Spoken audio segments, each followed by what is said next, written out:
680 horsepower. Mind blowing.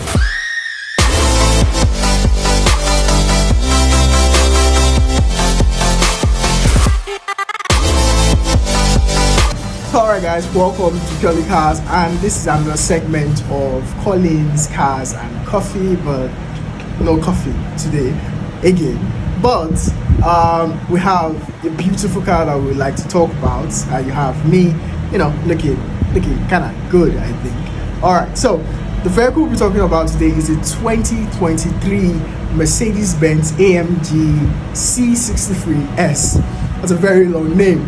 But this is one of the most iconic vehicles out of Mercedes-Benz every 4 or 5 years, and it's something we look forward to.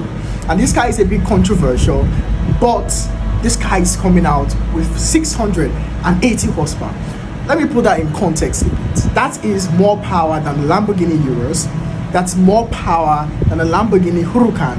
That's more power than most muscle cars out of the gate right now. And this car is a C-segment car, for crying out loud. It has more power than a supercar. That's crazy.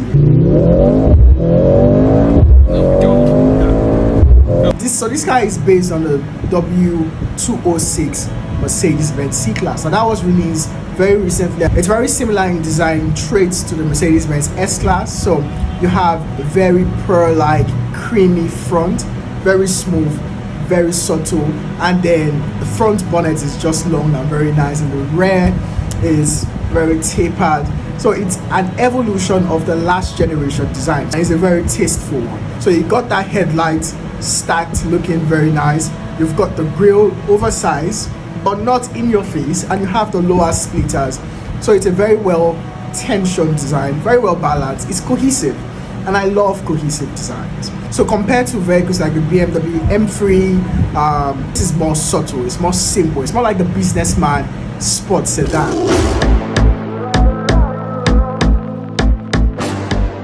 It's not performance and luxury, it's luxury and performance, and that extends to the interior design.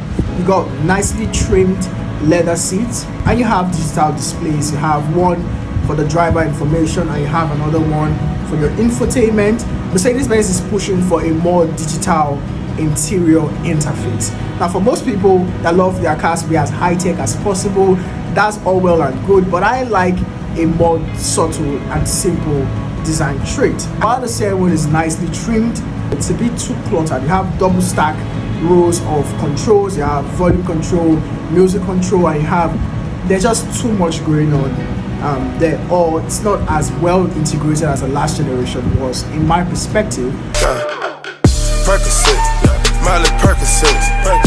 Let's talk about the storyline. Why is this even a thing? Why do we have sedans that are as powerful as some sports cars and even more powerful than some supercars?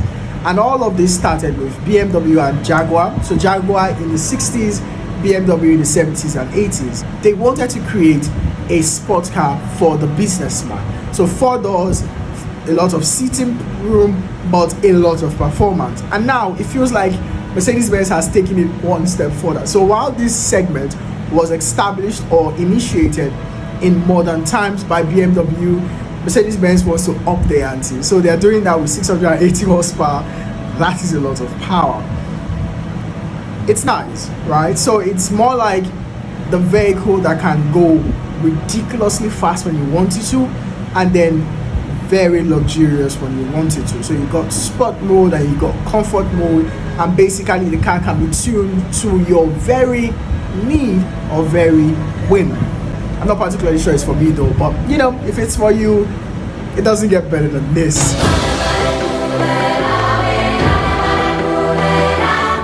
For the front is a bit longer than the standard C-Class, is a bit wider in the front, and that is to accommodate the new engine and the cooling system for that engine. So the packaging necessitated that the front be enlarged a little bit and it's a bit wider. So Mercedes-Benz took advantage of that and added wider tires, but the rear remains the same. You've got vents to relieve the engine of heat as much as possible. Talking about drivetrain, you've got active suspension. So the suspension has settings. You can either have it in comfort mode, where it's more supple and soft, or you can have it in sport mode or sport plus mode, where it's more firm for that sporty feel. Now that also means that the height is also height adjustable, so you can take it up or bring it down depending on where you're driving or how you're driving. You also get rear wheel steer with this car, which means that when you turn the steering wheel, not only does the front tires turn, but the rear tires also turn a little bit to the left or to the right, depending on the speed you're going at and the mode you're driving in. Mercedes-Benz 63 in the past have been V8 engines. We've got some with 5.5 liter. There was a generation that had 6.2 liter V8, and then the last generation had a 4 liter V8 engine. But now we no longer have that. We have a 4-cylinder engine plus an electric system. So it's an hybrid system, but it's a performance focused hybrid system. So the focus here is to use that electric motor to give you a lot of power, instant power, while the engine gets to its ideal operating range. The engine produces 476 horsepower. The electrical system produces 200 plus horsepower, and when you combine them, that's what you get the 680 horsepower figure. Now, when we talked about the car being very heavy, we said it was 300 kilograms heavier than the last generation. That's because of the electrical system being added on here. So it's a lot of weight. But I'm sure with the setting and tuning of the suspension, it's going to hide its weight. You know, these guys are cheating physics. You have heavy vehicles that are performing so well that you don't even know that they are heavy, because of the suspension tuning. Now let's go to that engine. How does the engine work? Now this engine is a 4-cylinder engine, a gas electric 4-cylinder engine. So what that means is that the turbocharger on this engine is not just reliant on the exhaust gas. No, it also has a little electric motor. So by the time you press the throttle, before the engine spools up or the gas is enough to spin the turbo, the electric motor fills in with that electric power. So the electrical system is not just powering the motors in the back, it's also powering the turbocharger system in the car. Power delivery is almost instant, like bam, bam, bam. It's crazy how quick this car revs and how quickly the transmission shifts gear. It's impressive, the relationship between the transmission, the engine, and the electrical system.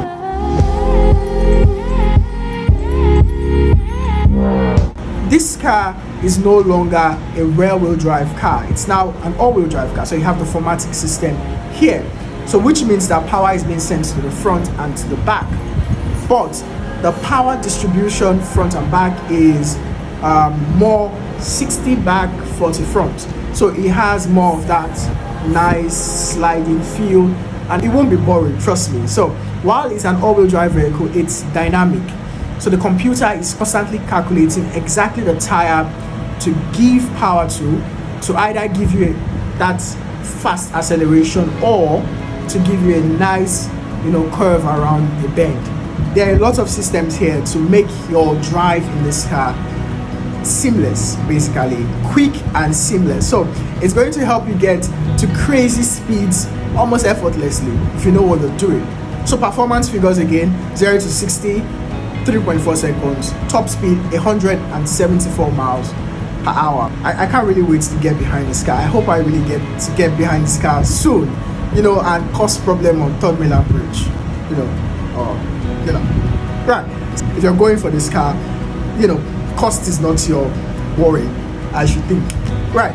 The competition to this car is you have cars like the BMW M3 competition, or the Alfa Romeo Giulia Quadrifoglio, or the RS4 from Audi. But all of these cars don't have as much power as this vehicle. Now the BMW has 510, the Audi has 470, but crazily enough, even though the BMW is down on power, it accelerates as quickly as this vehicle. The BMW will also do 3.4 seconds, and it's a more wild car. So I'm going to do another video where I compare the Mercedes-Benz, the Audi, the BMW, and the Alfa Romeo Julia, for you to know the one that would suit you, because each of these cars has their pros and cons, and they are all different in their setup. To get this car to Lagos, it's probably going to cost you $150,000 or $170,000. Yeah, I mean, you want to get the best and the best. This car is going to embarrass a lot of cars on the road, and it has enough seats for 4 people, 5 if you can squeeze, and it also has a very nice boot, so it's an all-round vehicle. I think I'm going to go over this. I think this is more preferable than the E-Class, because it's already quite large, and the E-Class and the S-Class are a bit too large. So if you want a Mercedes-Benz that's fast and you still want that sedan look, it's probably going to be this, right? Yeah, so tell me what you think. What are your thoughts on this car? Do you think it makes sense? Do you think it's ridiculous? We really like to hear your thoughts. So stay tuned and catch you guys in the next one.